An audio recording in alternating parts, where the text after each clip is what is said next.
And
welcome to In-Game Chat for Saturday, January the 8th, 2021, Season 16, Episode 1. I'm Scott. I'm RJ. I'm Wendy. I'm Wendy. I'm Wendy. Hi, Wendy. Hi. Hey, RJ. What's up? Been a good 2 weeks here. Yeah, it is.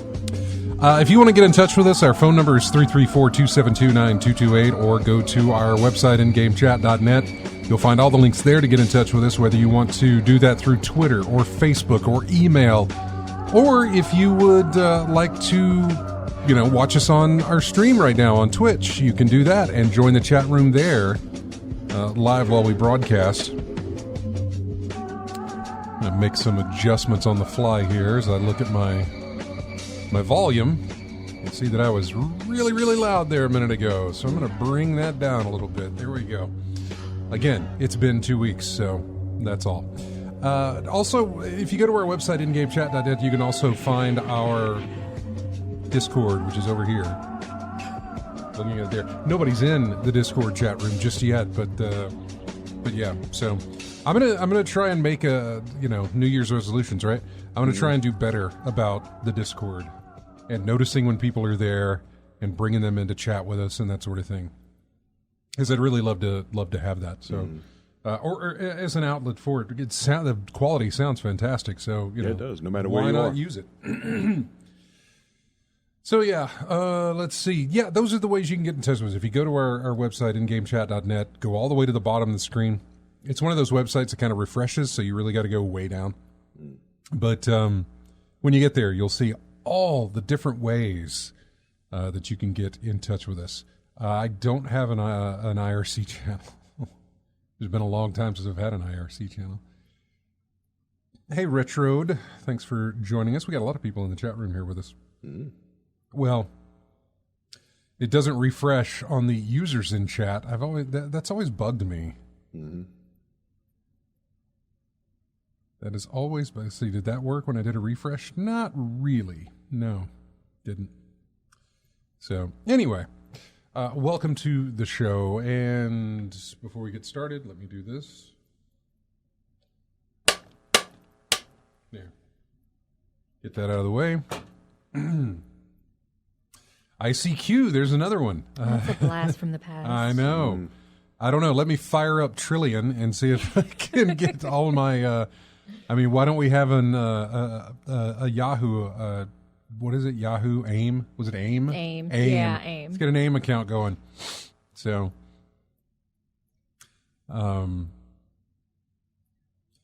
what's another one? Like a Usenet group. I'll open up a Usenet group. How far back can we go on this? On the old bulletin boards. Anyway, welcome to the show, everybody. It has been 2 weeks. We've been away for that long, and we should really just use the time to catch up, see what's been going on. And let's start with RJ. More the same. Let's expand it. It doesn't have to be gaming related. You could mention took a trip up to wherever. I don't know. So feel free to just give us the inside of your Christmas vacation. Well, it wasn't any vacation really, just mostly it's staying home or going to the occasional family get together here and there. You know, Yeah. I guess no decorations, because the older I get, the less I want to decorate. I mean, the best I'll do is put a wreath on the door, and that's pretty much it. That's not No bad. tree or anything like that, but at least better than nothing. That was right? more than So, what I yeah. did as far as years previous, which was absolutely nothing. Oh, well, you did this year. Yeah, I know we did this year, Yeah. which was not a problem. I enjoyed it, the fact that we did do it this year. But yeah, in years previous, nothing. Nothing. About the best I could get for Christmas decorations was whatever I brought home from a Christmas party or a Christmas gathering that had Christmas on it for some Yeah. reason. Yeah, about it. No posting, nothing like that. Just whatever. No. So you did a wreath on the door then? Yeah, wreath on the door. Pretty much. That was pretty much it. It's easier to do. Take it up, put it down, And to That's take it That's- down, exactly. That's Yeah, all you do. No, All you no, gotta do. you're right. You're not wrong. Yeah, New Year's was bullets. Lots of bullets being fired because there's an ordinance. You didn't go to a shooting range. No. It was It's just just people shooting in the neighborhood. yeah, but shooting in the neighborhood. Yeah, because I think there's an ordinance for fireworks within city limits or something like that. I So heard if we that can't point, shoot yeah. for fireworks, we'll just shoot our guns. Yeah, but bullets will be the next best thing, right? So yeah, so there's a bunch of bullets, handguns, shotguns, something sound like rifles, but I guess it was a handgun shot really, really fast. I guess. So other than that, nothing really out of the ordinary. Some more gaming, really. So more Virtua Fighter and more Grand Theft Auto Online. Actually, they had a special on this week, so I was doing a lot of that, and more solidified, more to the point that grinding is punished in this game and griefing people is rewarded, really.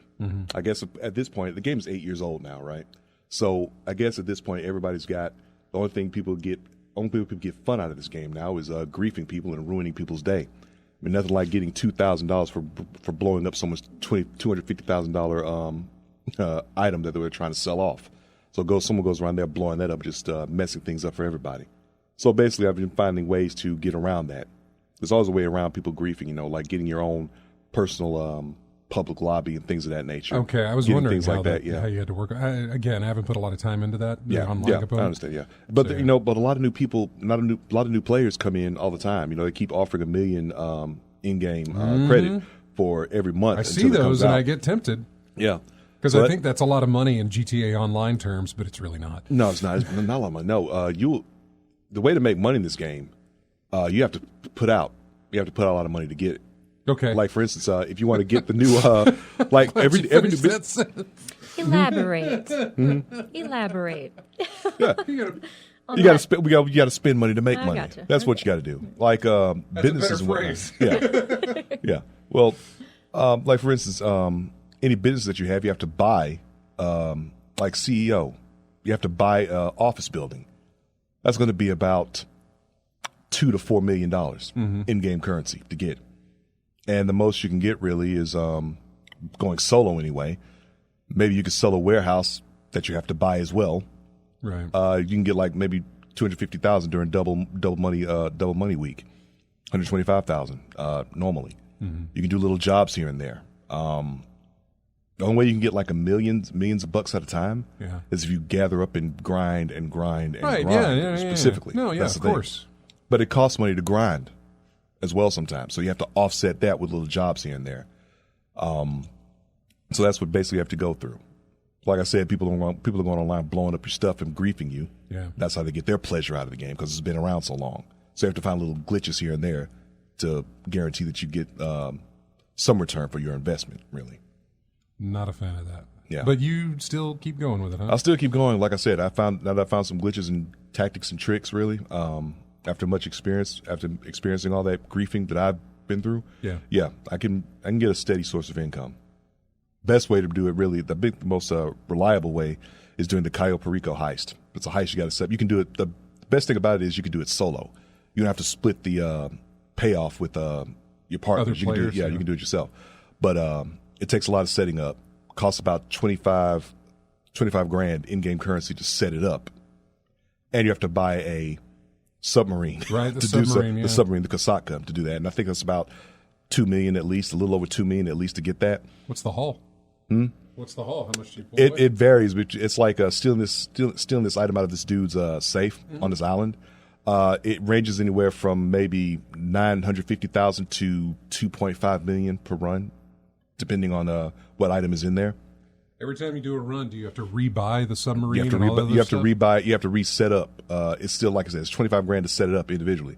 But when you buy the submarine, it's yours. Okay. You can always have that to set it up. Okay. Yeah. Gotcha. So it's a one-time purchase. It's a one-time purchase on the submarine, but setting up is going to be. You have to set up that cost yourself and do it over and over again. Right. Yeah. Mm-hmm. Yeah. Okay, that makes more sense. Mm-hmm. Or I say it makes more sense. Just I was wondering. I was like, well, where does the money come in? You know, because even if the money comes in and you got to redo it, you still got to spend for the thing. But if you own it once you buy it, then you're good to go. Yeah. Yeah. So that's that's better. Yeah, that's the thing though. Yeah, but like I said, it's it punishes you. It'll punish a grinder, but it'll reward a griefer. So that's how it goes. Did you play anything else? Did you play anything new? Did you pick up anything new? Did you get anything for Christmas? No. All right. Well, you get to a point when Christmas gifts are, you don't think about it anymore. All right, then. Well, that's fine. All right. Wendy? Well, What'd you play? I don't think I really haven't played anything new. I think Animal Crossing, but Just and Animal that wasn't Crossing. really new, but yeah. And then I watched you play, and I know. I enjoyed that. Yeah, we got some stuff to cover. I branched a little bit and decided to play something other than Destiny. Well, you got into one of my games, one that I started, and I was unable to continue with, and now I know that I'm not as dumb as I thought, because he's struggling, so. Yeah, buddy. Yeah, sure. We'll go into that. So what I played was more Destiny, of course. That's just kind of always going to be on the menu right now. It's a little over a month before we get the Witch Queen expansion, February 22nd. Mm-hmm. And right now I'm closing up on things that need to get finished, need to get wrapped up, need to get done before the season ends. A couple of weeks ago it was Gambit, and I had to play so much Gambit, but I got to what I needed to do, and now I don't have to touch Gambit until Witch Queen launches. But I don't have to touch Gambit for a long time. And right now I'm working on my Vanguard reputation, my strikes. I have to play those to increase my Vanguard reputation to do 2 resets on that one. Mm-hmm. And so I was working on that this morning, and I'll have to work on that.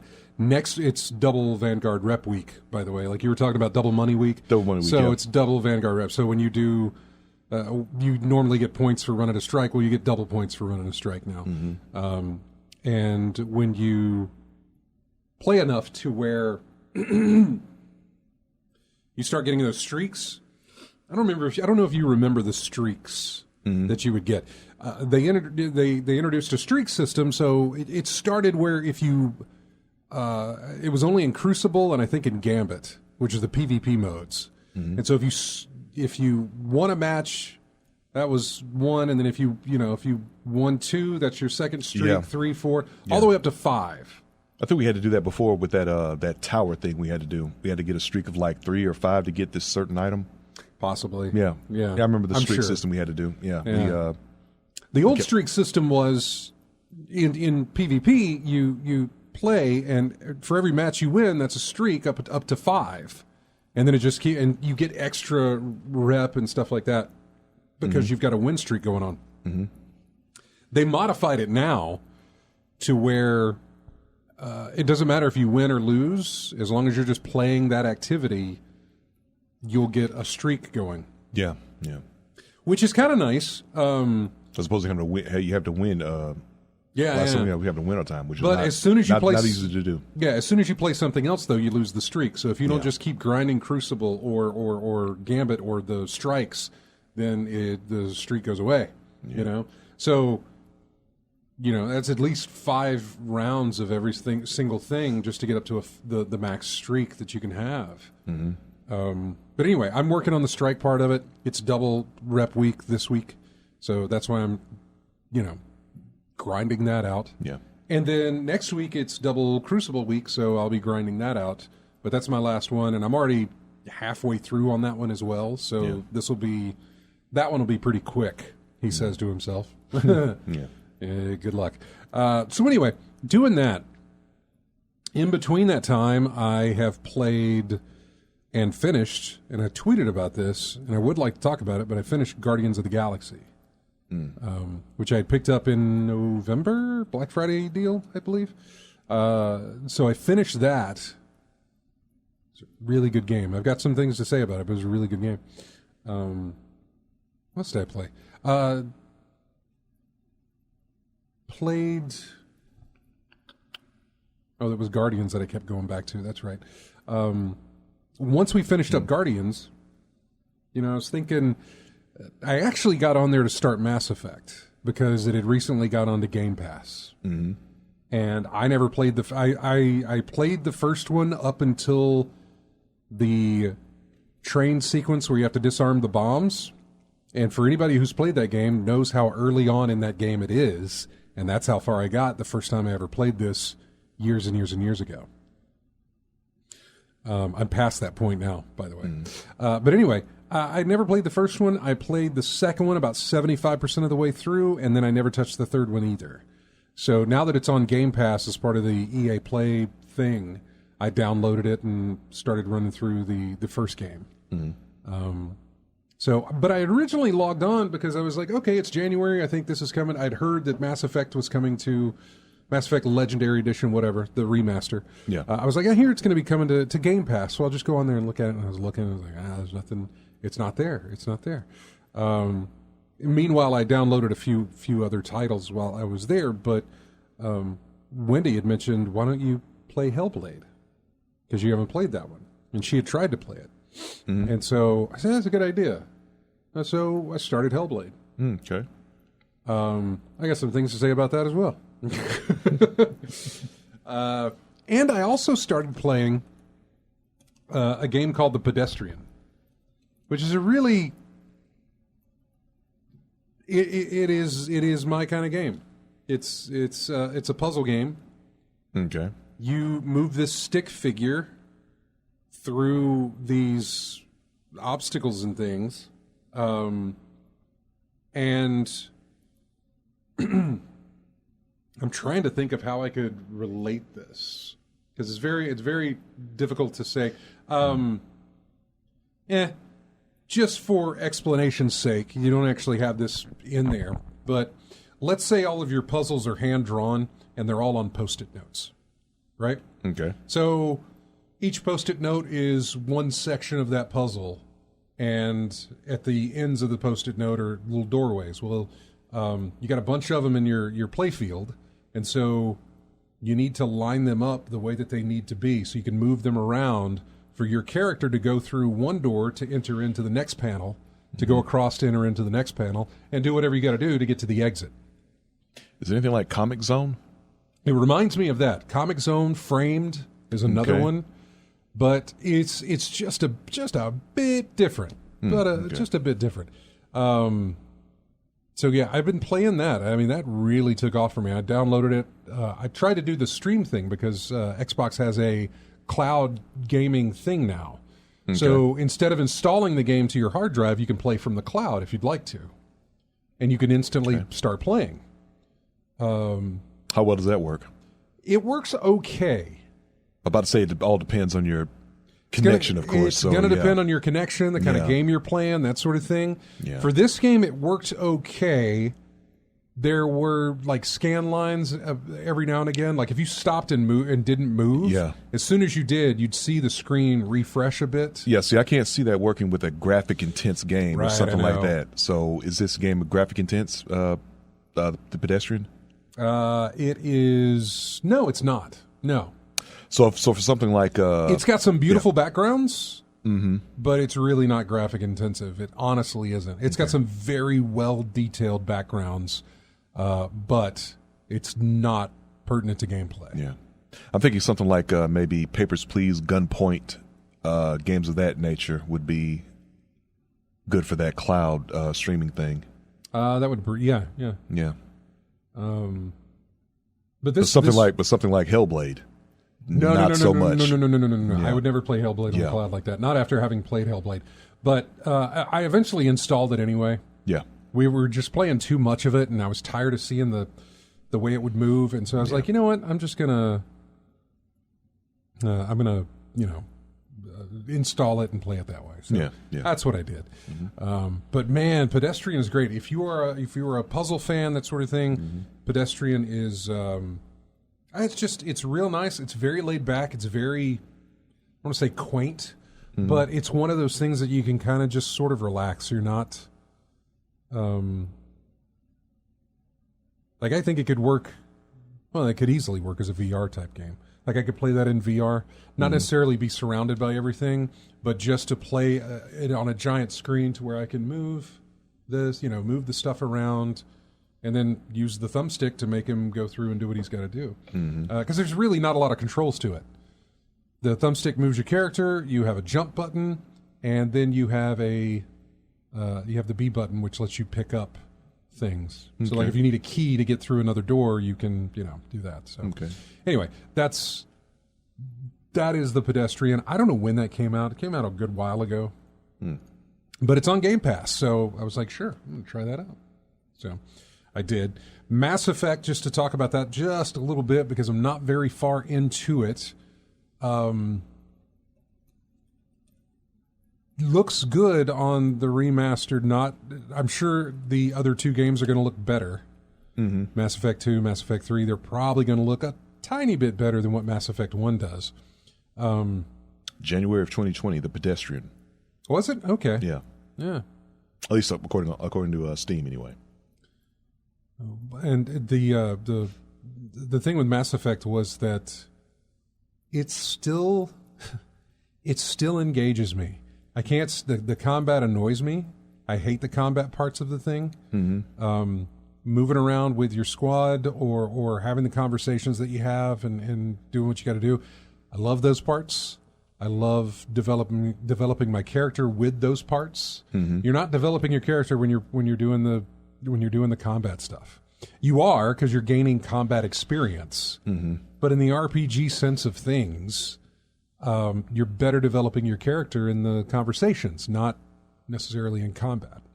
Now, I realize in combat they can throw some things at you that will determine, like, that'll do that. That'll expand your character type of thing. But I'll change the story depending on the outcome of the battle. That or some of the decisions you make during the battle. So you could be in combat. And combat is basically just a mission where they send you down to a planet surface and you've got to go from point A to point B. Okay. And you'll run into enemies along the way. I was thinking something along the lines of if you don't take this guy out, that's going to change the story further on down the line. Something like a butterfly effect type thing. I'm not sure. There could be stuff like that coming up. There could be. Okay. But I'm more specifically thinking of a situation where you're in the field and you don't go back and heal one of your guys and they die,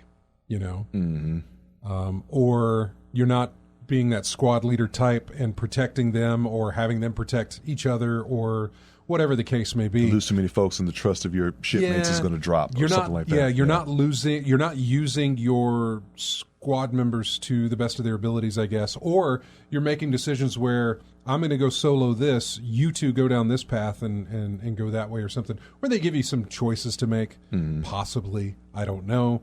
It's very early in the thing. But I'm still engaged by the dialogue. I still had that feeling of, like I was playing it last night, and I still had this feeling after, once I got done with the combat, I talked to my commanding officer, and he's like, well, go do this. Tell him to go park the thing, and then we'll go whatever. And I knew that means he's going to park it. I'm going to go out and I'm going to, walk around and have conversations again. But I was also like, well, let's stop here. But there was this desire to just continue on, Let me go at least park the ship. Okay, well, let me go walk outside and see what this looks like now. All right, well, let me go a little bit further and talk to this one person up there that they told me to go to. Just let me do one more thing. Which is interesting because you normally have that with like Civilization, one more turn. Yeah. And so, there's this instance of like, well, let me just do one more thing. Yeah. And it's all it ever is going to end up being is, let me just sit here and play this for another hour. Yeah. It's what that ends up being. When you said you were going to stop playing in 5 minutes. Yeah. Then 90 minutes later, where'd the time go? Oh, we got a comment in chat. Thor66 says, yeah, it happens once a big decision has to be made. So, yeah, there's probably is something. It happens once a big decision has to be made. Mm-hmm. Yeah, I think in Mass Effect 1, I don't know. I never played through that. I only played through Mass Effect 2. And even then, I didn't get very far. I'm looking forward to playing Mass Effect 2. Because, man, I love the characters they gave you in that. I don't know who they give you in Mass Effect 1. Mm-hmm. But I can remember my team in Mass Effect 2, man. And I really love my team in Mass Effect 2. Mass Effect 2 is really good. Yeah. 2 was really, really good. I've heard the same thing. 1 is the worst, but I never played through it, so I kind of want to go through it. Yeah, 2 they kept saying was the vast improvements they made over 1. I kept hearing that about 2. They actually did some based on the feedback, basically. Mm-hmm. So yeah, good game there. We should take a break. When we come back, I want to talk about Hellblade and my complaints and my praise. And I also want to do the same thing with Guardians of the Galaxy. A lot more praise than there is complaints on Guardians. I'm just happy you played it. You didn't play it like you did Last of Us 2. Wasn't broken apart. You did it consistently, at least. Yeah. Well, it was like I don't play Destiny during the week too much at all. And when I come home, I would hit up the exercise. I'd do my elliptical, whatever, then sit down in front of the computer and get everything done as far as whatever needs to be done work-wise. And then there's like this window of opportunity here between like 5:30 and 6 or 5:30 and 7, 6 and 7, something like that, where I've got an hour, so sit down and I'll play Guardians for an hour or an hour and a half, depending on, just try and get something, a nice little chunk knocked out of it and keep going. So, but yeah, I do want to talk about those 2 games, and that is coming up. Music here from a game called... To look it up, you actually have to spell it the correct way, which is Chorus, Chorus. To look at the game box, it's like Chorvs, Oh, the V substitute. Yeah. The weird fonts. Kind of like, what's that band? Churches? Is it Church? No. Churches. No, but I know that the CHVRCHS, I think is we the know, band but, name. but there's some fonts that just substitute the V for the U, and it just gets confusing sometimes. But yeah. There's Malteran. He is in Discord. When we come back, we're going to talk to him on Discord as well. So yeah, that's all coming up. This is the main theme from Chorus or Corvus. I don't know, but we'll be right back after this. Oh, he said, and it didn't even work. There it goes. It's a delay. Get it together. I know. We're trying. 2 weeks back. We forgot how to show. All the time. That's every week.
And welcome back to In-Game Chats. Music here from Sherlock Holmes Chapter 1, which released, I think, last month. A lot of the games you'll hear released last month, because all we did was play Christmas music last month. So I wasn't looking for new tracks to play for this. So that is what this is from. I believe Frogwares is the developer on that. Frogwares? Developer and maybe publisher on that as well. Not exactly sure. But welcome back to the show. So I want to be more aware of what's going on in, Discord and everything. So let's see if we can pull in, let's see. Hello, Discord land. Maltharan, you there? Hello. Hey, Josh, what's going on? Nothing too much right now. Enjoying the show. Wonderful. How was everything with like the Christmas and New Year's and everything else? Christmas was fine. After Christmas, I had a short vacation sleeping in a castle, which was nice. Ooh. So, like, that was your vacation, was to go to a castle? Yeah, just 2 friends and me for 2 nights on the castle, basically just playing video games all day because the weather was so dreadful. I was going to say, did you play any D&D while you're in a castle for whatever reason? We are considering it for D&D in the future now. I would imagine. Mm-hmm. It was a great setting. Yeah. Yeah, but we did play Dark Souls and Towerfall while we were there, so that was kind of fitting. That is fitting. Mm-hmm. Very fitting. That's fantastic. Where is this? What castle? I mean, you can go and just rent do you rent a castle, or is it just like a hotel? It's kind of like some Airbnb thing. You can rent out some spaces there to sleep there. Goodness. Wow. Are other people there, or is it just you? We were the only ones there. There wasn't even any staff around. And so we had the keys for the big gate, and every time we went inside or left, people were very disappointed because we didn't open the gate for everyone waiting outside. If that don't sound like the setup for survival horror, locked in a castle. Love it. I mean, there were signs around saying something about the castle ghosts and only castle ghosts allowed beyond this point. That's fantastic. That is fantastic. That's my kind of vacation. I know, right? Yeah. We're going to go to a castle. Yep. Oh, man, that's cool. We have a lot of those in Germany. Right, yeah. I don't know. It'd be worth going to Germany for. Castle trip. Yeah, right. Yep. What are you doing? I'm taking my castle trip. What's your castle trip? Go and stay in a castle. I don't know if you can top that by telling me any kind of games that you played or any games you picked up. I know you got some dice or something for some tabletop stuff you posted over in the Discord. Yeah, I've been getting more into board and dice games lately again. Yeah. Kind of firing that up again. Also playing some more on Tabletop Simulator is helping with that. Okay.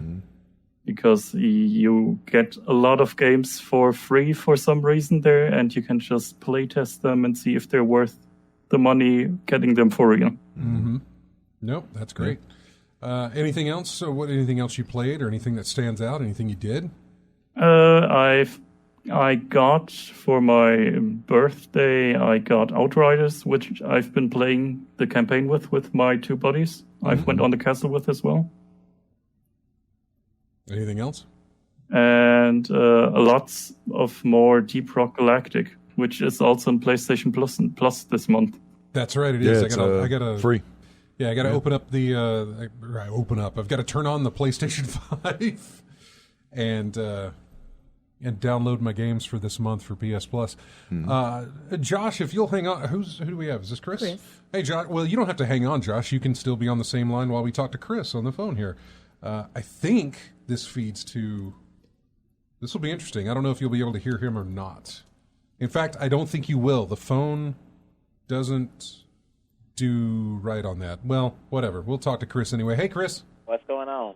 Not much. What's going on with you? Can everybody hear me? I can hear you. Can you hear us? Yeah, I can hear everybody else. Okay, good. Oh, you meant for Josh and everything. Yeah, Josh. I don't think he can pick you up. Barely. I'll just hang on. Yeah. But hi. Go ahead, Chris. What's up? Well, y'all enjoy y'all's Christmas vacation and New Year's? Oh, yeah. We're going to be talking about that. I gamed most of it with the exception of when I got COVID again. That was New Year's Eve. It was New Year's Eve. Fitting. I know. Was it mild? It was very mild, actually. It was. I had already had both vaccines, both of my vaccinations, and I had been boosted as well. So, and I don't want to diminish it because I know it's different for everybody, but for me, this round, especially compared to what I had back in 2020 when I had it, this was a mild cold, I think at worst. I had a fever for all of maybe an hour when I woke up on Friday morning, and it was low grade anyway. 99.7, I believe, is what it was. And that was basically it. It was gone after that. Friday and Saturday were bad as far as the way I felt. There was not a lot of me doing anything Friday and Saturday, but by Sunday I was fine. Yeah, so Sunday was great, but I still had to stay out of work until I came back to work on Wednesday.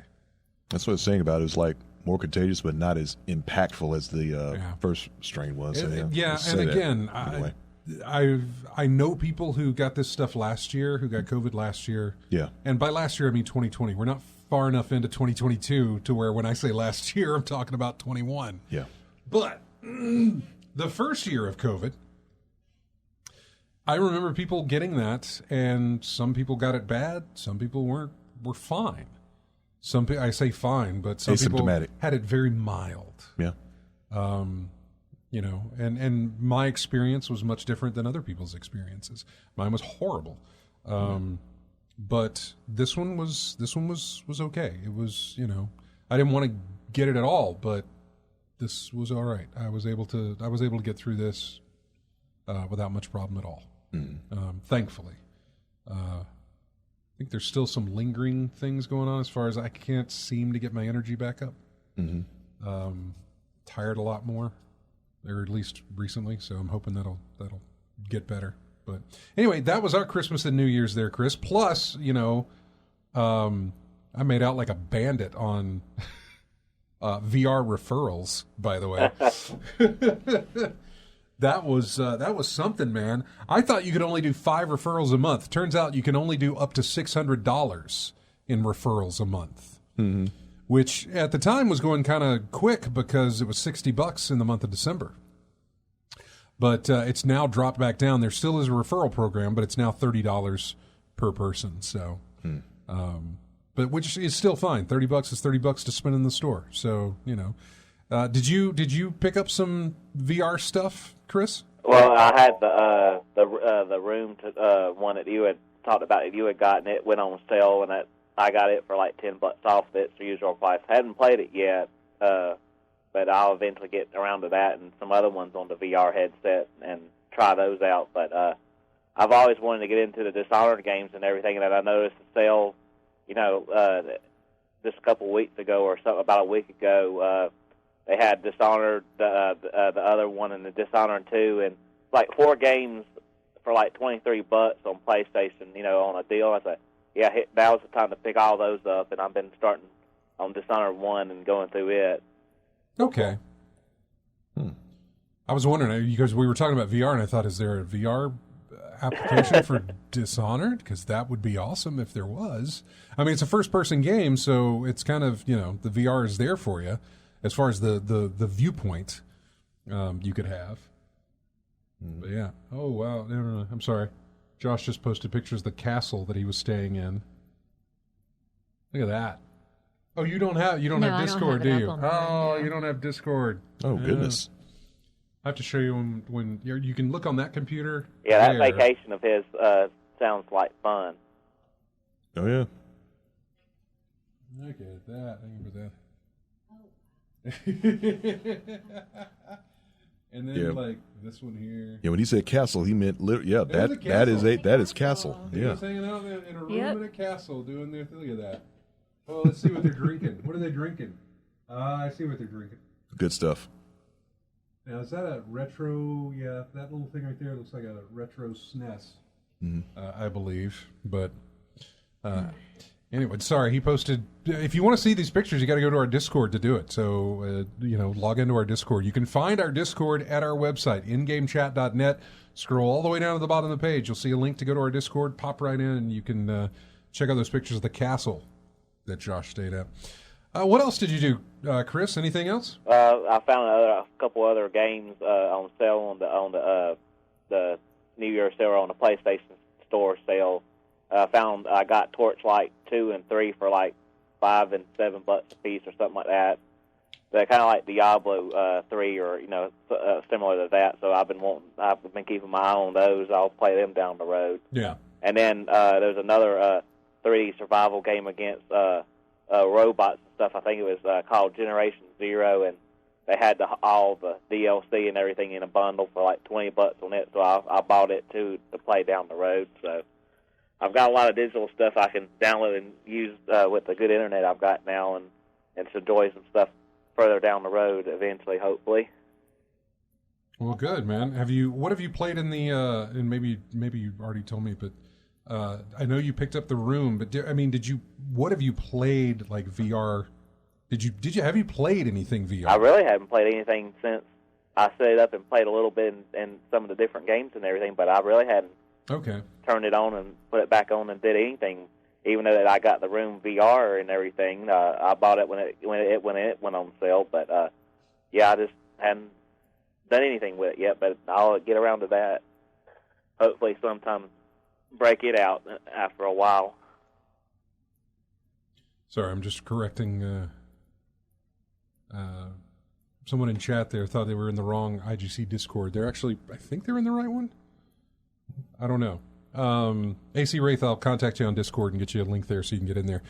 Chris, thank you so much for calling. I'm going to talk about some of the VR stuff I played, so listen to that, because I picked up one or two that I definitely picked up one that I really enjoyed.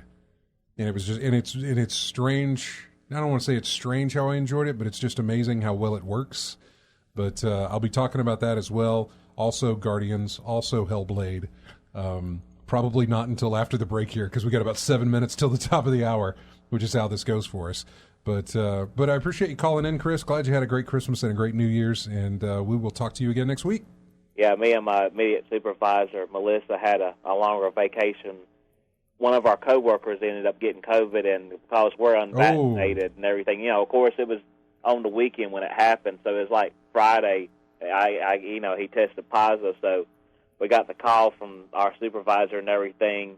Of course, I never did come down with a fever, and I was fine the whole time, but, through the AODOT's requirements and everything, we had to stay out a minimum of 5 days. Yeah. Or 10 days without a COVID test, and basically 10 days would have been after Christmas, regardless if it was 5 or 10 days. So, we got the whole week off and came back, the Monday after Christmas. So, regardless if we wanted to get a test or not, it would have been Monday regardless. So, we had another whole week by ourselves that we could do whatever we wanted to. So, got a longer vacation than expected, but.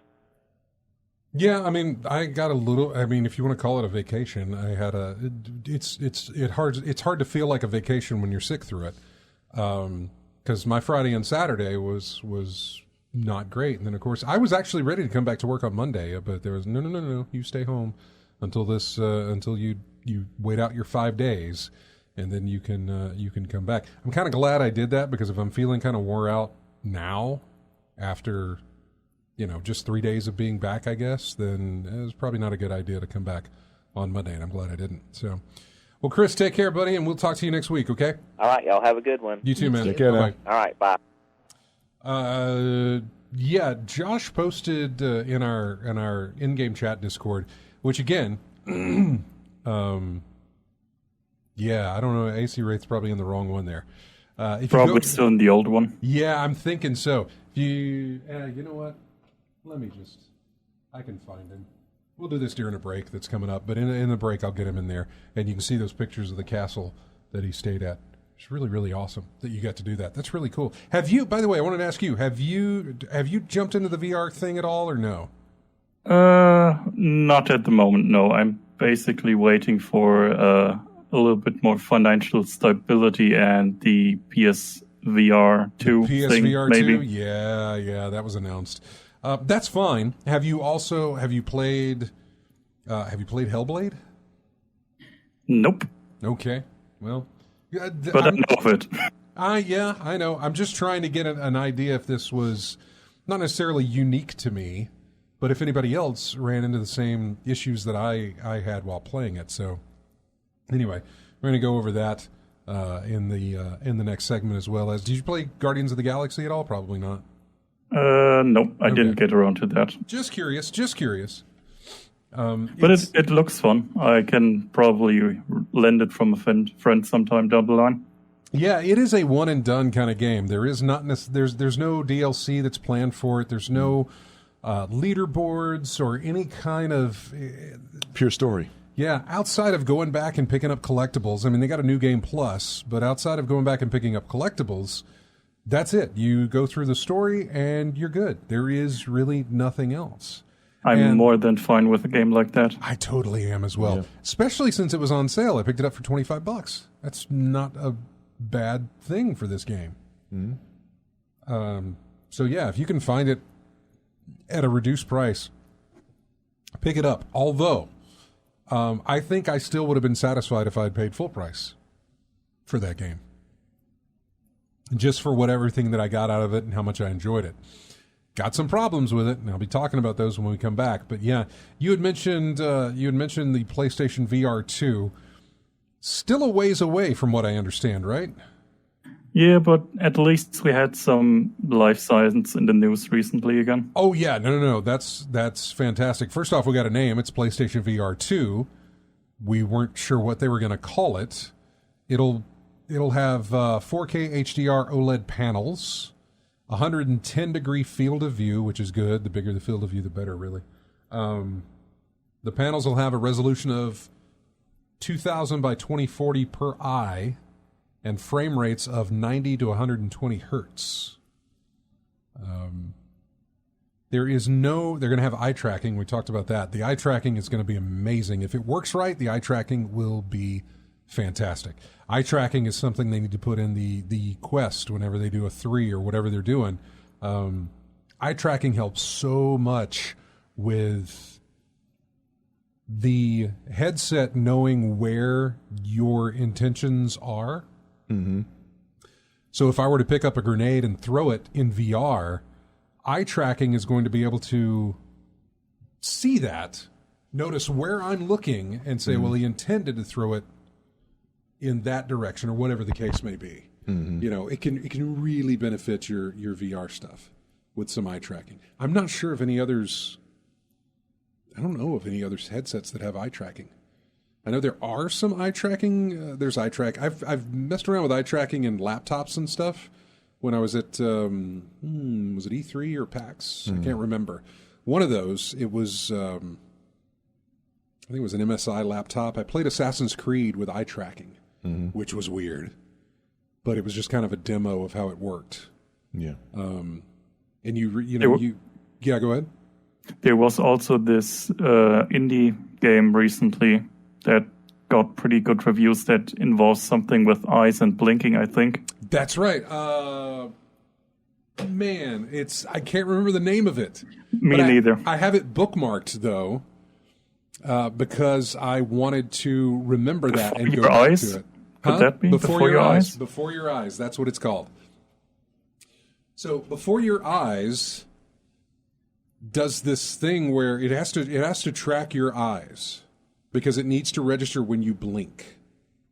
So it tells the story, or it's telling a story about this kid growing up.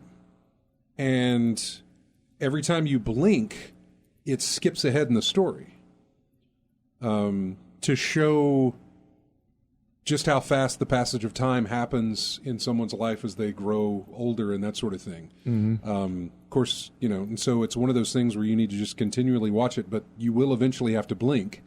And then you've got to put the puzzle together of, well, now why is his parents mad at him? What did he do? what, or why is he mad at his parents or feeling this way or whatever the case may be. So basically, what I miss. You've kind of got to figure out what you've missed. Yeah. And I don't necessarily know if that's it. I don't know if you just sit there and play the game that way, and when it's done, it's done. Mm-hmm. Or if there's some sort of objective for you to actually input and do or whatever. So it sounds like something you'd have to investigate and search. You have to look at clues and what people say and what things are lying around. You have to look at and basically investigate what happened to find out exactly what you missed. Yeah. Sounds like something some genre would be like an amnesiac, someone who's suffering amnesia, and then they got to go backtrack constantly to find out what they've missed out on. That'd be something else. I don't know if anyone's ever done that game wise. Probably has. I just haven't known about it. But that would be something to go into. It sounds like something that would be applying to this as well. Because like you said, if you blink, you're going to miss things the way you blink. You play the role of someone who has just recently died, and you're to gain passage into the afterlife, you have to experience your life from the very first memory to the very last memory. And so through those memories, that's how you meet the mother and the parents growing up, that sort of thing. However, every time you blink, and I'm trying to find where that is.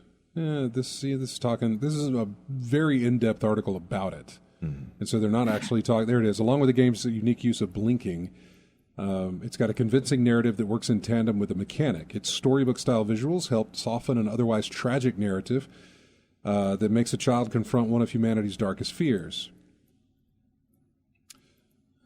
Interesting. I really, really need to play that. I need to look into it and play that. It's hard to tell that there's more to it without spoiling something. So there's a little bit more to it. Yeah, I don't know. There probably is. I haven't really looked into that. I was watching after the Pedestrian, I was looking for like a review of it. I played it, and so I was like, let me go see what the review said about this. And I found devs react to speedruns of the game. And so I watched that for a little bit until I saw like the guy skip a massive amount of the game. And the devs were like, well, okay, so he just skipped a few hours of gameplay going straight here. And they started talking about, man, we did this to build up this thing because we kind of wanted to have this meta reveal thing. And so I stopped watching from there. I was like, well, I'm going to get to this and see that. So that's, I don't want to get spoiled. So, yeah. Anyway, we're behind. We need to take a break. This music is from a game called The Last Stand. It's called The Last Stand Aftermath, subtitled Aftermath. This is called Mountains, and we'll be back with more of In-Game Chat right after this.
And welcome back to In-Game Chat. Apparently this is music with, I guess they ripped it straight from the game itself.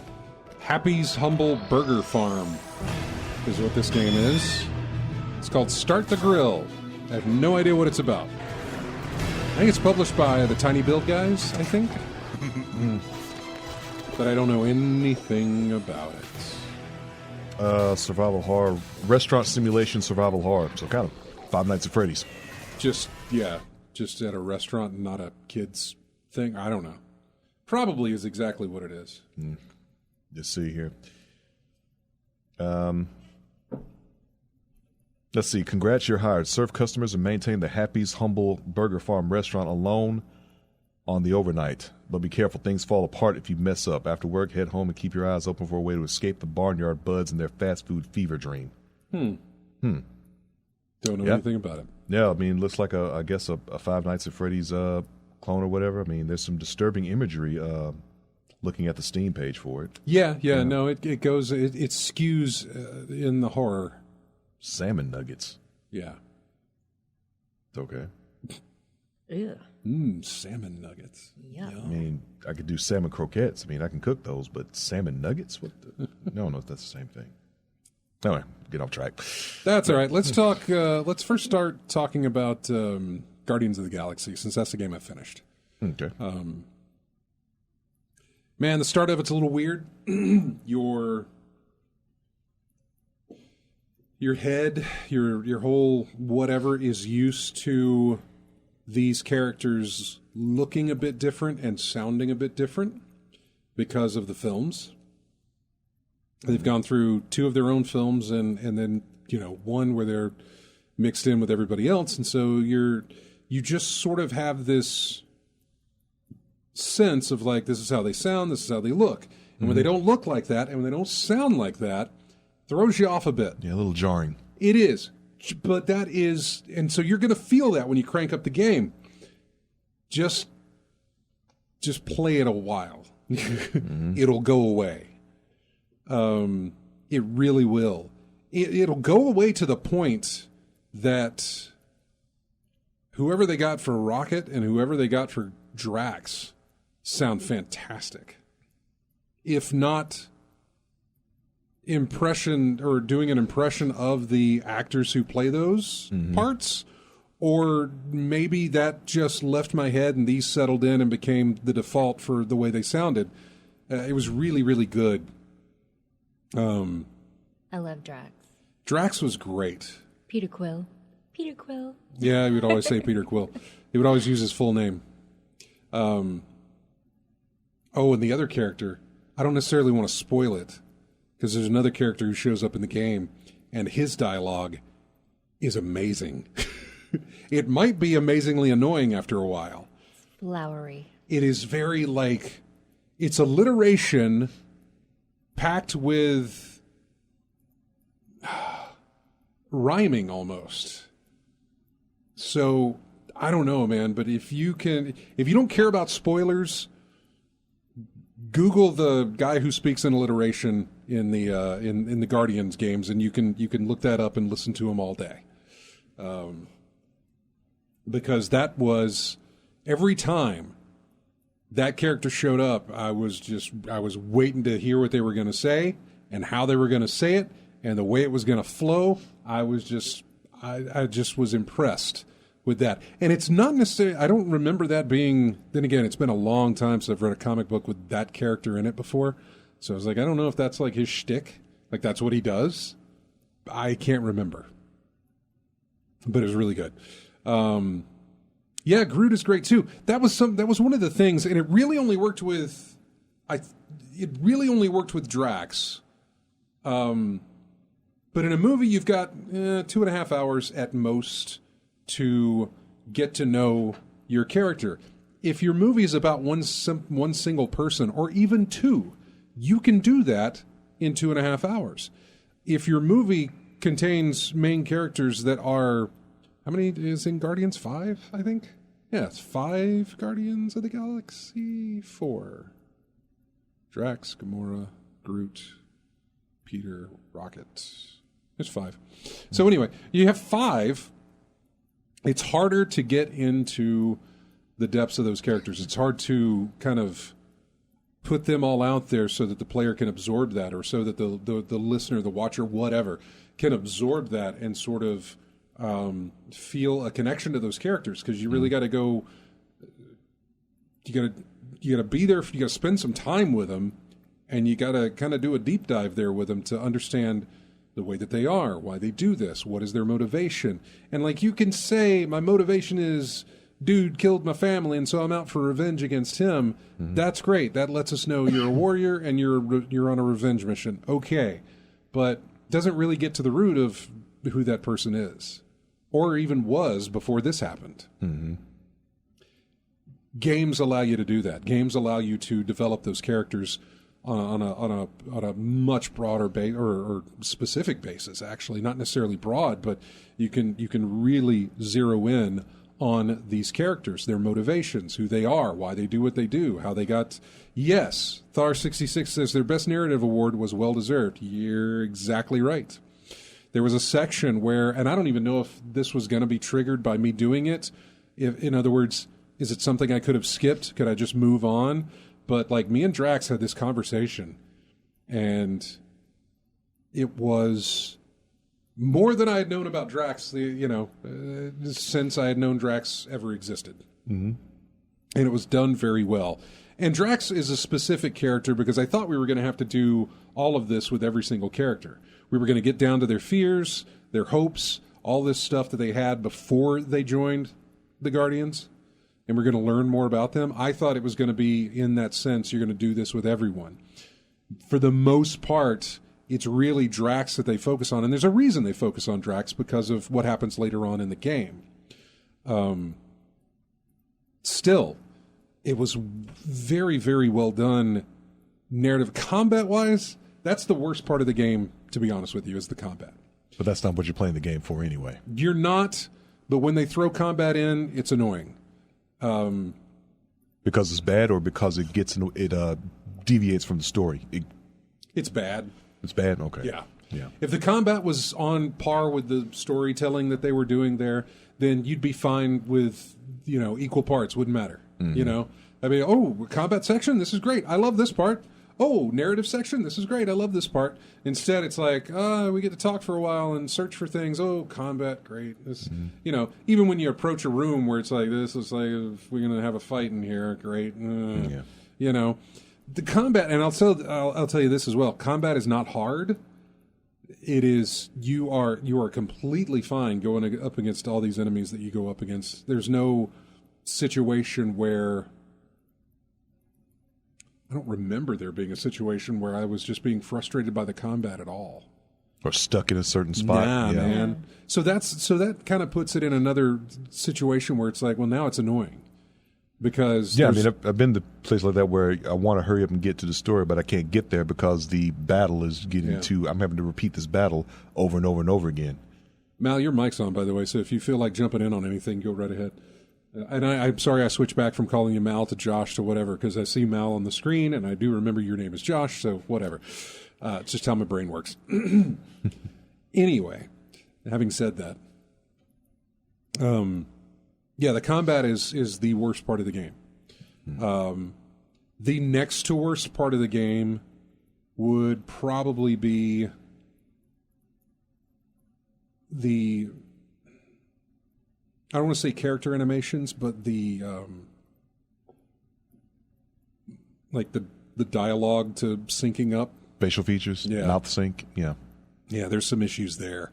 We talking Kung Fu Theater? Not that bad. Okay. Not that bad. That is like, if the combat is at the bottom of the barrel, then this part that I'm talking about is... Like, if that's a 1, the combat, then this dialogue thing's like a 7 on a scale of 10, Mm-hmm. So it's just it's a minor nitpick on that one. Combat's the worst part of it. Okay. The level design, the level, the environment, artist, everything else, that's amazing. Every single planet you touch down on is one worth looking at. Every single planet that you touch down on is one that you will look around first. And I don't mean move your character around. I mean move the camera around first, looking at this environment and what they've done and how it looks. And just really, really cool. Really well done in that regard. The music's top notch. That's great. There's that aspect of the combat when you do the whole huddle up thing and you bust out a song and everybody goes berserk. That's nice, but rarely do you ever have to use it. I also heard that can get a little bit repetitive. It totally can. The combat is massively repetitive. It is annoyingly repetitive. But the dialogue and the dialogue during combat is very repetitive. It is. By the third combat section that you've got to go, you've probably gone through most of their lines over and over and over again.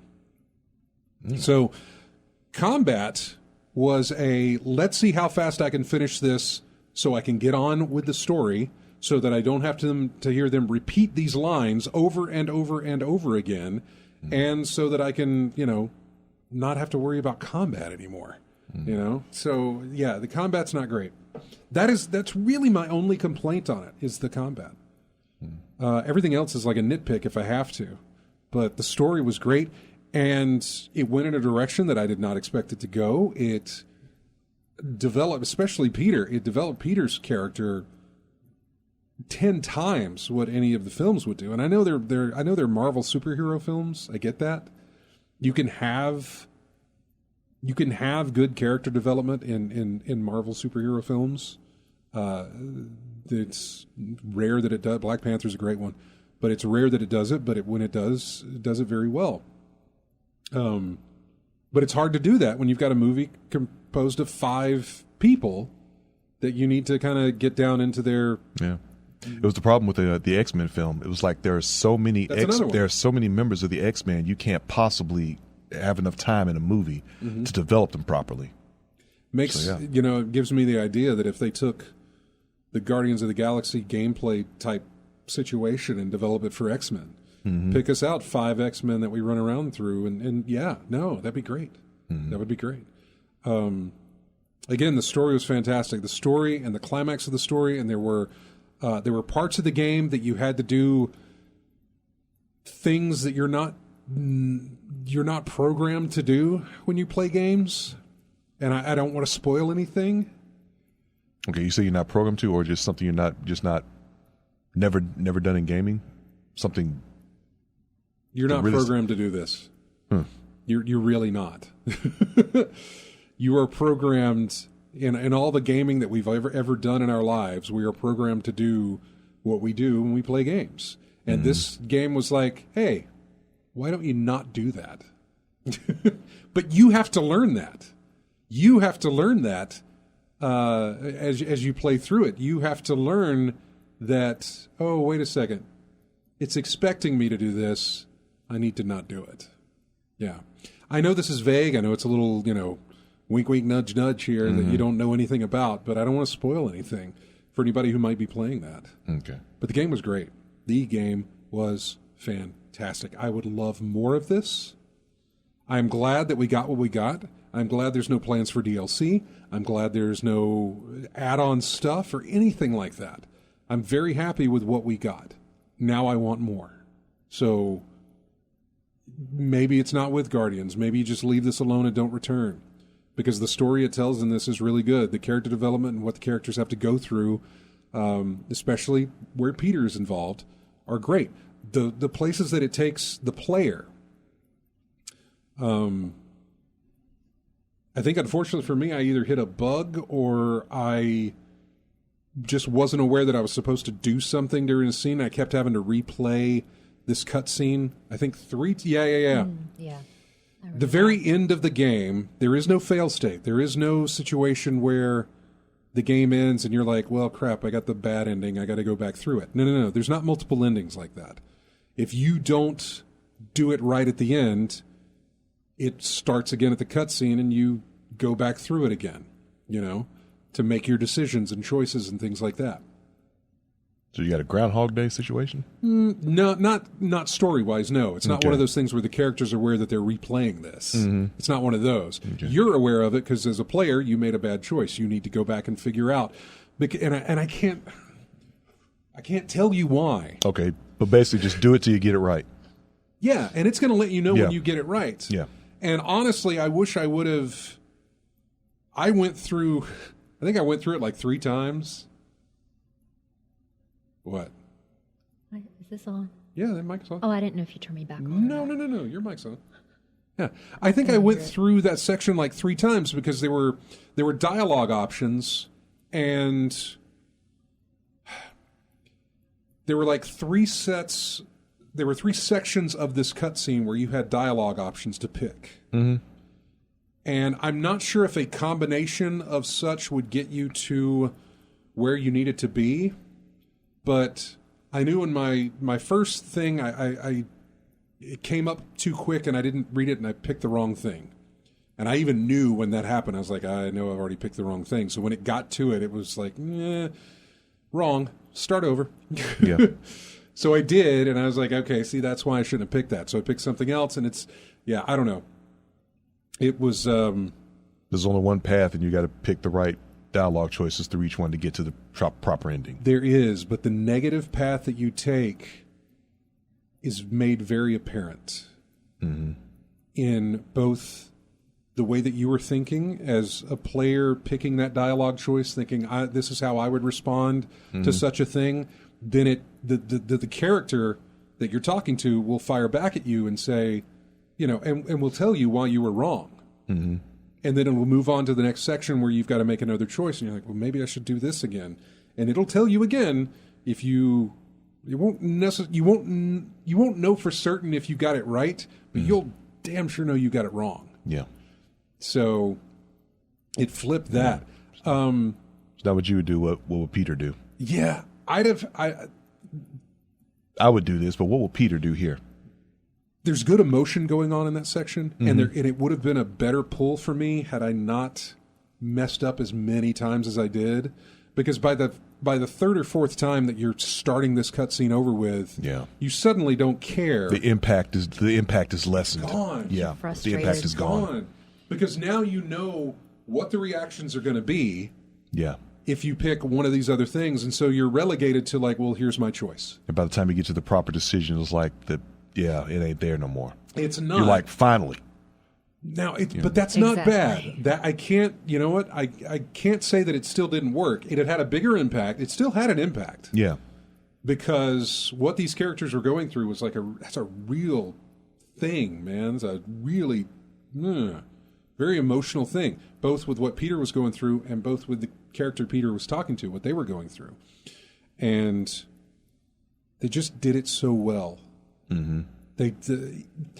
Even the facial animations, now I told you that the lip sync was off a little bit, but the facial animations of some of the things the conversations that Peter would have with the other characters. You play as Peter, by the way. Yeah. That is it. When you're in combat or anything else, you're not playing any of the other characters. You don't switch. You don't pick other characters to play as. You are Peter. You're leading this team. That is it.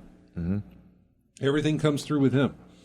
So I was just thoroughly impressed with this little game that had not been on a lot of people's radars, given what had happened with Square Enix, because they were the publishers, given with what happened with their last Marvel outing, which was Avengers, did not do well, was not good at all. Yeah.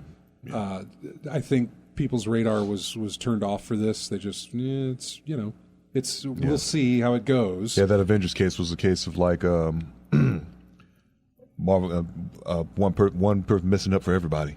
Now Marvel's so bad, it's like I don't want to touch anything Marvel related for a minute. Yeah. So yeah. Well, this was developed by Eidos Montreal, which is they've done some fantastic stuff, but yeah, man, just a really great game. I urge anybody who is even halfway into that or halfway thinking about it to go ahead. You will not be disappointed. You just need to understand the combat's a little off, and you need to let your ears and your eyes get used to what you're seeing and hearing from these characters, because they're not they're not stylized off the actors. Mm-mm. Otherwise, that'd be a lot of money they'd have to pay to do that to get licensing for the image of these people. Yeah, I think I saw a screenshot of Gamora, and I think she looks more like her character build in Marvel vs. Capcom 3 than anything else, because she's a character in that game, and she looks closer to that than anything else. This is the first time I've seen them in game form. Mm-hmm. Or a Rocket with the goatee. Yeah, Rocket's got that little goatee, which has got a little Groot bead thing that he's... I think Groot's in that game too. I mean, not Groot. Rocket Raccoon's in that game too. Yeah, Marvel Capcom 3. Rocket's in... Well, he's in the... Marvel Capcom 3. He's in Guardians as well. He's got a little Groot face on his little whatever, his goatee that he's braided and stuff. So, God, Rocket was great. The entire cast was great. I mean, it was a really, really good game. Really good game. So yeah, that's my praise for Guardians. Mm-hmm. Just a fantastic game. We have to take another break. So that I come out and spend 30 more minutes to talk about Hellblade. I'll try not to take as long because I haven't beat that game, and most of my comments on Hellblade are going to probably skew a little negative. I don't want them to. Well, let me put it this way. They're skewing negative on some technical basis, not narrative basis, not story basis. Definitely not the way the game looks. Thing's beautiful. Mm-hmm. So yeah, it's more on a technical side of gameplay type thing. Anyway, we'll get to that when we come back. Here's music from a game called Dauntless. This is Thrax's theme. We'll be back with more of In-Game Chat right after this.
Welcome back to In-Game Chat. Music here from Evil Genius 2. Yeah, this was a bit Evil Genius-y. Yeah, you got it right, Nabokov. Anyway, welcome back to the show. I want to jump into my Hellblade discussion just real quick. I am not very... Well, I say that. If I'm going by the way this game tells backstory, basically, like you're playing when you're playing Hellblade, you're playing Senua's story, and there are these runes all over the place that you can focus on, and it'll start telling you backstory. Basically, it's a lot of Norse mythology, which is great. I love that. So it shows me the runes. The neat little thing is that in every section, you can tell which section you're in every time you come upon one of these rune stones. It has a circle, and of course, whenever you start listening to it, that one lights up, and it shows you which ones you've got. Mm-hmm. So it's got this big circle around these things, and according to what I played last night, I think I'm about halfway through, because there's only half of the circle left for me to go to get this backstory stuff. I could be completely wrong. I have no idea. Mm. I still feel like I'm early in the game, but apparently not. Just the halfway point. I don't know how long this game actually is, or what people have said it is, but I'm basically playing this game blind. I know that it is about mental illness. Mm-hmm. I know it has to do with that, and it's set in a Viking Norse setting. I know it's Ninja Theory. I know it's more cinematic than it is anything else. It's more of a we want you to understand this story more than we want you to do almost anything else,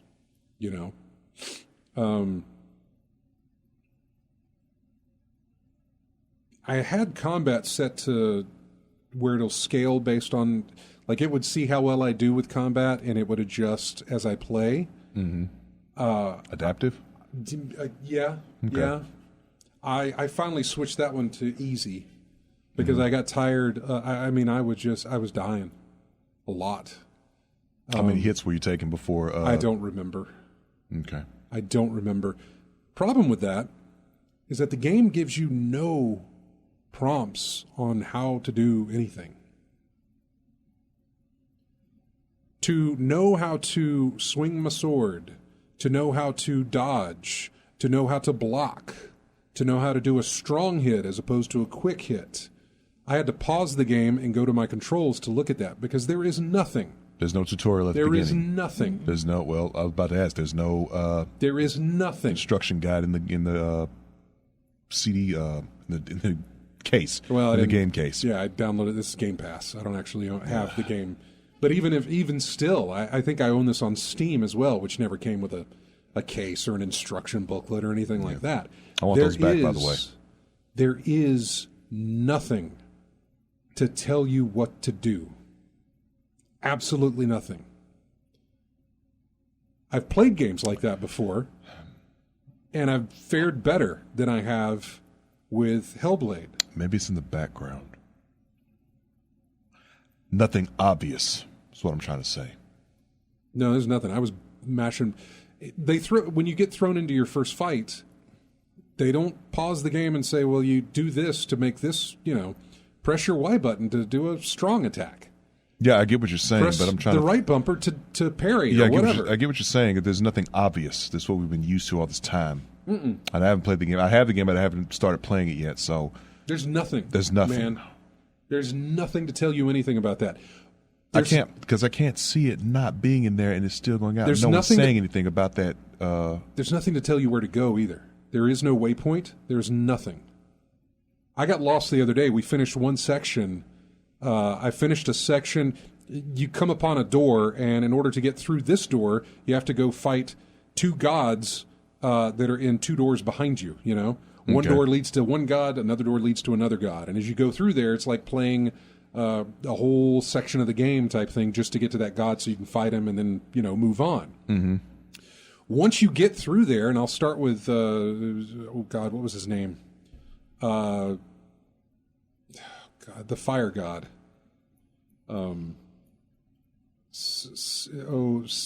Not Ember, but Soot. Surt.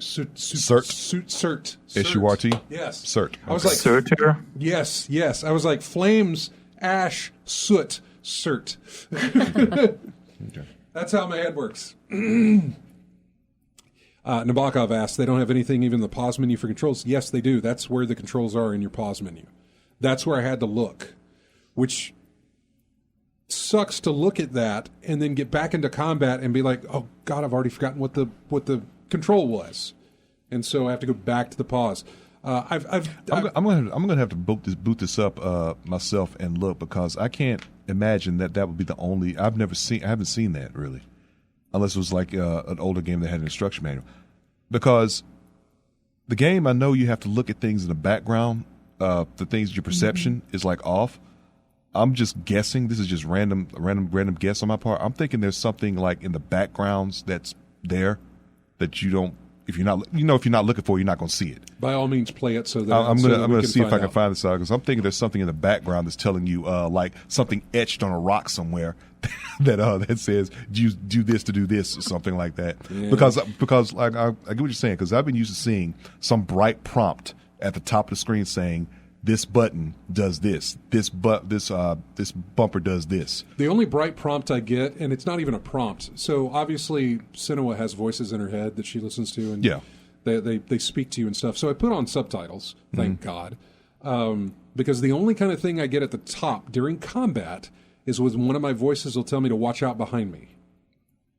Because if there's an enemy behind me, that's the other thing. There is no once you're in combat. Yeah. The right stick is how you focus. There is no lock on. Like the right stick moves your focus to that combatant. And that is it. Unless you change your focus, you're going to be stuck on him until you kill him. Mm-hmm. And if you want to block the guy that's coming at your side, you need to be focused on him. Not a block against the guy in front of you is not going to block the guy that's behind you. Mm-hmm. And so you've got to be focused on whoever's around there, which is why anytime I killed one of them, I would make sure that I would get to an edge of the playfield so that they would always be in front of me, nobody behind me. Mm-hmm. And I would do the same thing. As soon as once that was done and I killed one of those, I'd rush to the other side if I was closer, turn around so that I could see everybody on the field looking at me. Mm-hmm. I don't actually have a problem with the combat. Once you know the controls, I actually kind of enjoy the combat. Yeah.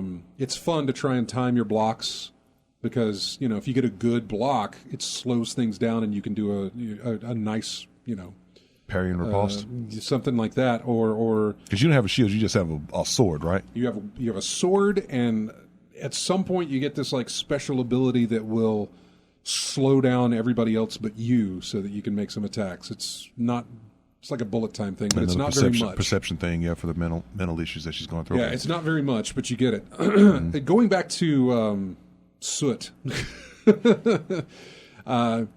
So I had to go through all this stuff to get to him, and once I beat him, you don't get teleported back. There's no shortcut to get back to the main place to go either to the other door or through the main door. Mm-hmm. You have to backtrack.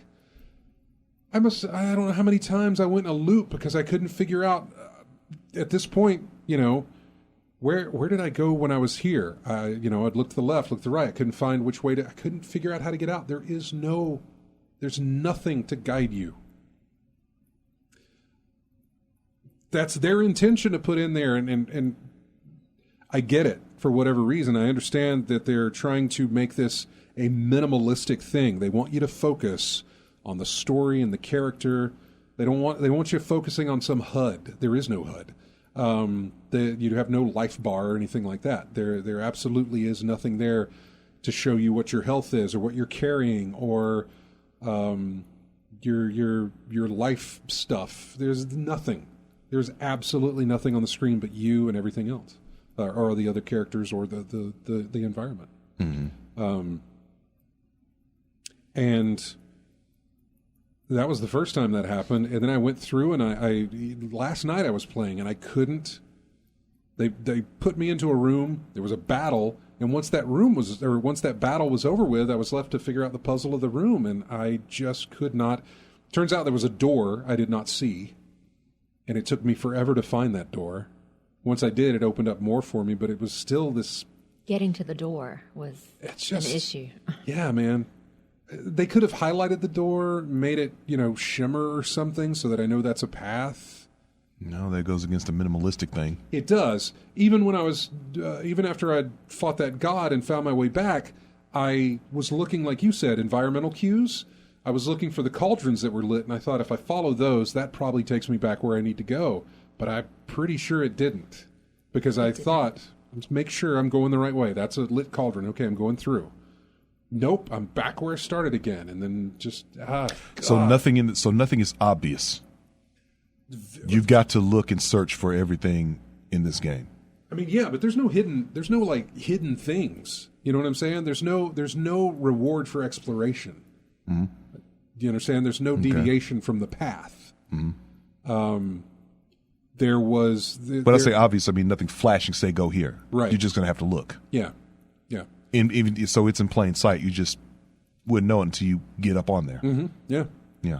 So let me take another example. Was once I found this door, I went through the door, and there was another locked door, which is part of the gameplay mechanic. I found one of those where you look at runes on a door, and you have to make those runes appear in the section that you're in by doing perception lineups, where certain things focus to look like. Yeah, you got to get your perspective right. Very echochrome for those who may have played that, or MC Escher-esque in a sense, to where things line up and become new pathways type of thing. You know what I'm saying? I'll think about that scene in Indiana Jones, the third one, where vaguely, it looks invisible until you look at it at a different angle and know, oh, there's an actual bridge there. Yeah. Yeah. Vaguely, yes. But so I go through this door and I find another rune, a story rune, and I listen to that. Now, normally, it's almost pretty clear which way you need to go, but there was this drop down to get on a boat so that I could get a different perspective of the area that I was in. Mm-hmm. First glance, I was like, I can't go through there. This is, they blocked me off. There's another section that you can't get to that boat from. Mm-hmm. It looks like you could, but you can't. And so I guess my brain was telling me, well, you probably can't do it from here either. And so it took me a while before I walked back over there. I was like, oh, there's steps here I can go down. It just, I don't know. None of the, I don't know. I have my issues with the game.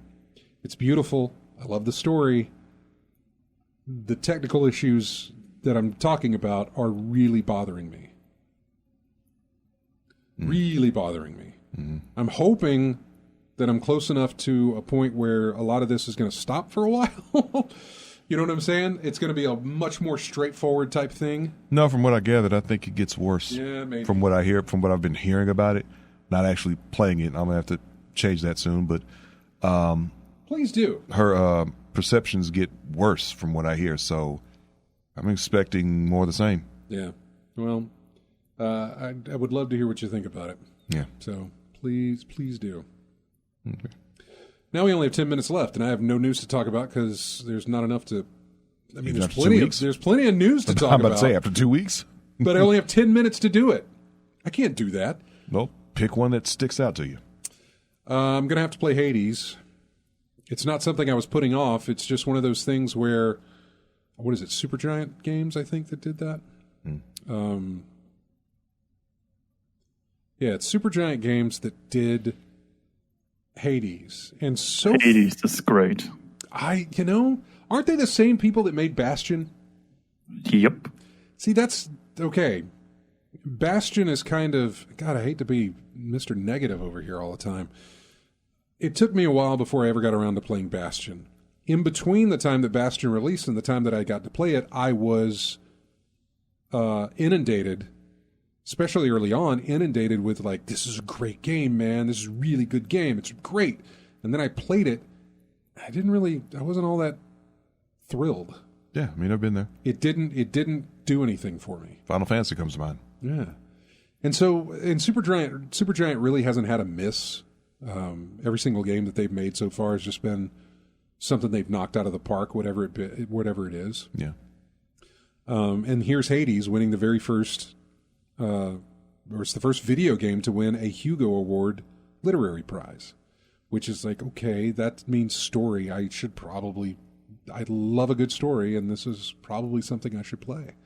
I just hope you can make the game easier for you as well. There's an option for that.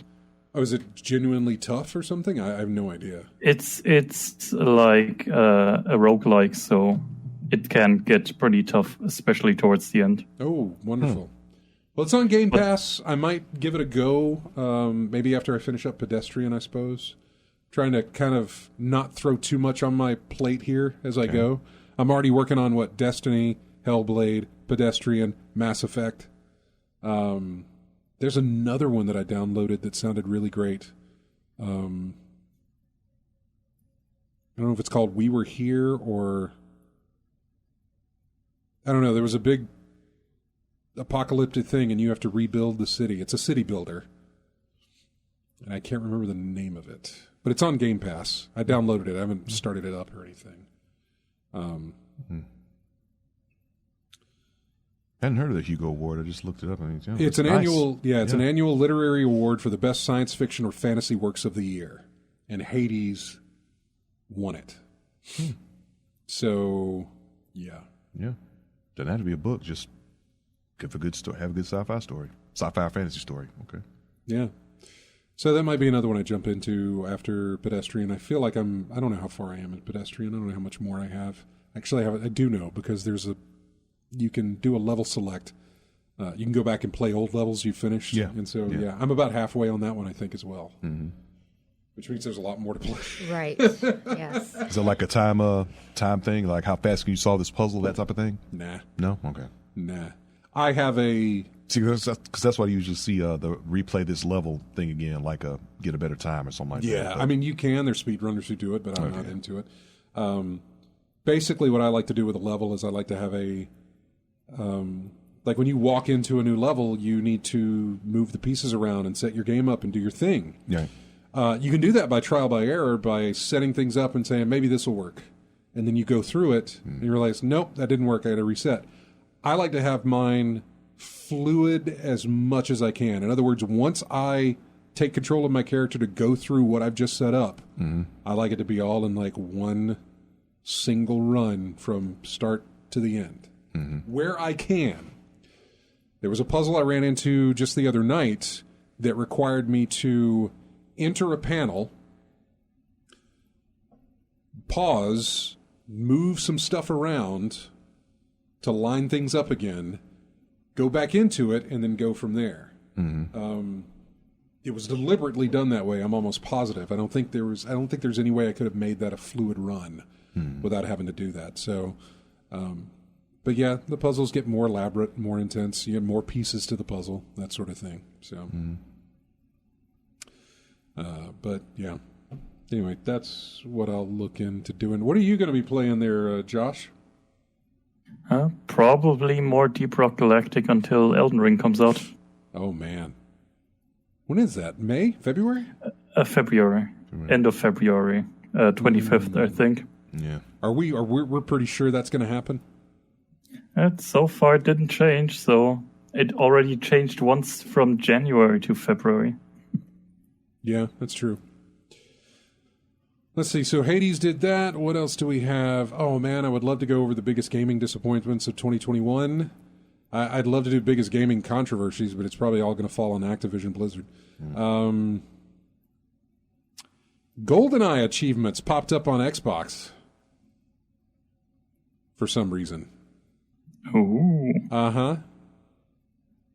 What did we have for that? Let me look at this as soon as this loads for you. Let's see. Achievement pictures and a GoldenEye 007 thumbnail appeared online, adding to speculation that the N64 game might be headed to Xbox in the future. There are a total of 55 achievements worth 1,000 gamer score, according to the leak. Was GoldenEye on the N64? That was Rare, wasn't it? I think it was. Doesn't Microsoft own Rare? They do. But I'm guessing GoldenEye... Was it GoldenEye 64? Is that what it was called? Yeah, I think it was, yeah. I'm wondering if they've had to change that and just called it GoldenEye 007. Yeah, it was. Because I believe Microsoft owns Rare, so I would imagine that they may, unless Nintendo owns that, I don't know. I see it popping up as GoldenEye 007 when I looked it up. From 1997, right? Yeah. GoldenEye 007 is 1997 first-person shooter developed by Rare, published by Nintendo for the Nintendo 64. Yeah. 2022, this year, marks the 60th anniversary of the James Bond franchise. So maybe they're going to be doing a remaster, re-release, something like that. Or maybe it's a really crappy movie tie-in game that you're going to get free or something. I don't know. Yeah. For the character, who knows? They remake it. What is it? What was the dude's name? Odd Job. That everyone used was broken. Yep. He was very broken. Yeah. And I don't think they ever patched it either. Because you couldn't patch it. It was cartridge based. Yeah. Done. No, he's just broken. That's all. All you do is ban him in competition. Yeah. And finally, well, not finally, but finally for tonight, E3 is going online only. So, kind of expected that. Yeah. But yeah, after everything. Hey, Josh, thanks for showing up, man, and chatting with us on Discord, buddy. Yeah, thank you for having me. Enjoy your castle. Oh, I will. We'll talk to you later, man. Take care. Bye-bye. See ya.